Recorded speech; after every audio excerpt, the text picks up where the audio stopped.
expect. Now, in order to get the S parameters of the line, we need to connect the far end. And we're going to connect the far end using these SMA to SMP cables. I've attached the SMA to SMP cables to the SPARQ using the SPARQ's 2.92 millimeter adapter. So we're really going to be moving the reference plane through de-embedding from here all the way to the far end of the SMP cable. I don't have a short circuit for the SMP, so what I'm going to do is I'm going to use the open to find the end of this. So just like what we did when we looked for the open or the short at the end of the probe, we're now going to try to find the open at the end of this SMP. So I have to reconfigure the SPARQ,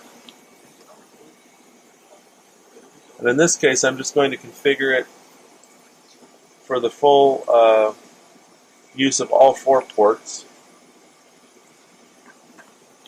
I need the port left to be differential, and I need my right port to be differential.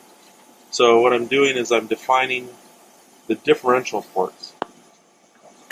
Again, since I don't have any ground connections on the left side, I really only have 1 port on the left side. Now, on the right side, I do have ground connections, so I could use them, but for simplicity right now, we're going to turn off the far side common mode port, and we're just going to have 2 differential ports. Differential port on the left, differential port on the right. Port 2 is going to be the right, port 1 is going to be the left. I know that I have port 1 coming to the probe. I'm actually going to connect that through to port 3 on the SPARQ. Port 2 comes out of the SPARQ to the probe, and I'm going to connect that through to port 4 on the SPARQ. So I can apply this. Now I'm going to go back and do a measurement. This is going to take a little bit longer because I have all 4 ports turned on. So I'm going to start out in preview mode just to speed things up a bit.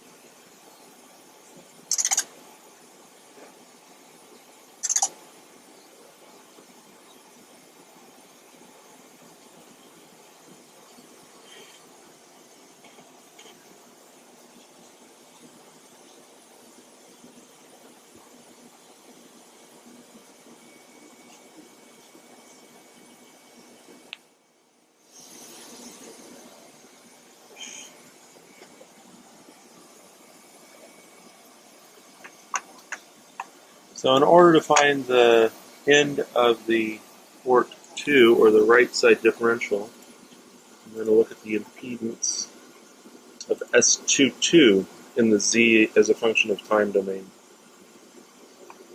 And that's this response here.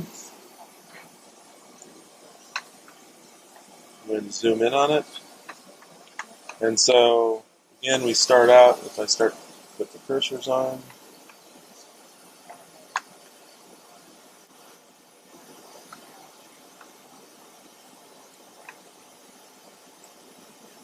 it's going to start at the output port of the SPARQ. Differentially, it says it's 98.5 ohms. It's going to go through those adapters, and it's going to get into the blue extension cables. Then at the far end, it's going to see the SMP. So again, I'm going to say, as soon as I start seeing the open circuit set in, that's really the point that I want to de-embed to.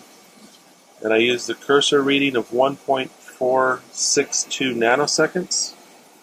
And I'm going to tell the SPARQ, hey, I want to de-embed all of that. So to do that, I click on the gating tab. Now, since I've turned on both differential ports, I can turn on gating on both. The answer was 1.462 picoseconds. And again, I don't know the loss yet. So I'll apply that.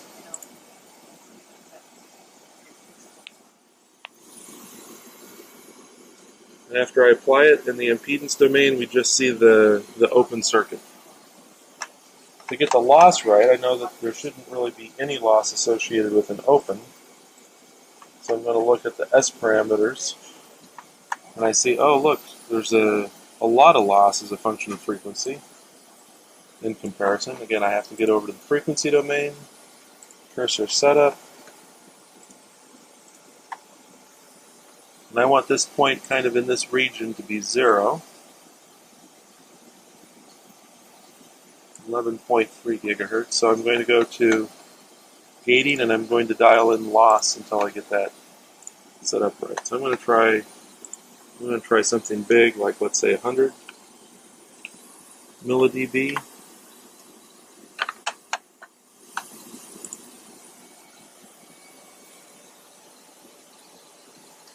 Not a bad first guess.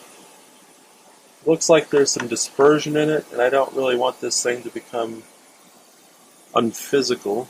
I want it to be real, so I'm going to actually dial in the loss here. I'm going to put a little bit more in. Let's put in 140 millidB. That might be a little bit too much. Let's see. Oh yeah.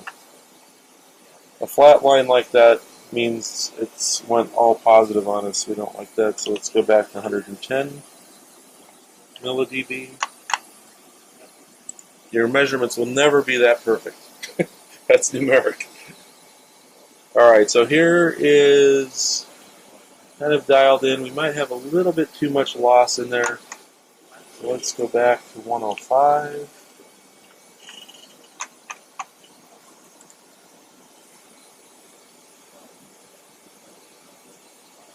So this is probably about the most realistic loss picture that we have. Again, we're kind of ignoring this higher frequency in because we don't really have a lot of information up there due to our connectors not being able to support that. But what I've done is I've dialed in the loss, so kind of in the region of interest, in the 11 to 12 gigahertz range. I've kind of nulled out the loss of an open, which should have no loss whatsoever. So at that point, I'm ready to make the connection and get the full S parameters. So port 3, I wanted to connect to port 1.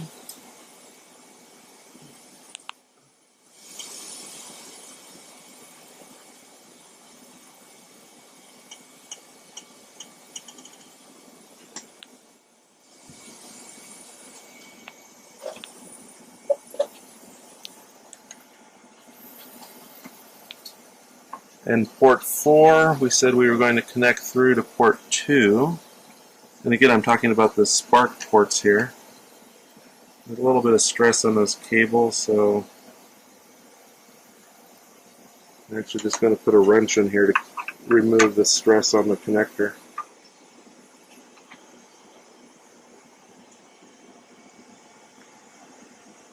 Alright, so in doing that, I might have bumped the port 1 side, so I'm actually going to go back to live TDR mode and make sure that I still have connections with my probe, because just snapping those SMPs in, yep, sure enough, I bumped the probes off. So I just had to make a slight adjustment to the probe, lower it a little bit. And now the picture has changed, but it's kind of changed the way we would think. So the far end, the signals are going from port 1 into port 2, from port 1 of the SPARQ into port 3 of the SPARQ. So it's mostly terminated. We see the device under test. But since the grounds don't go through, we kind of have this really long tail on it until it comes back to the 50 ohm level that we would expect. It's because just this path set up, there's no grounds. The ground has to get back through the inside of the SPARQ, takes a long time. So we have this long tail. And then we see some of the signal coming from port 2 and getting through to port 4. So the connections are right. Now, we have seen that when we don't have the grounds on the port 1 side, we'll get this noise flash coming through the SPARQ every now and then. But when we do the measurement, that noise will end up getting differenced out. So if we go back to setup and do a measurement, we'll actually have our first picture now of the end-to-end S parameters of the device under test.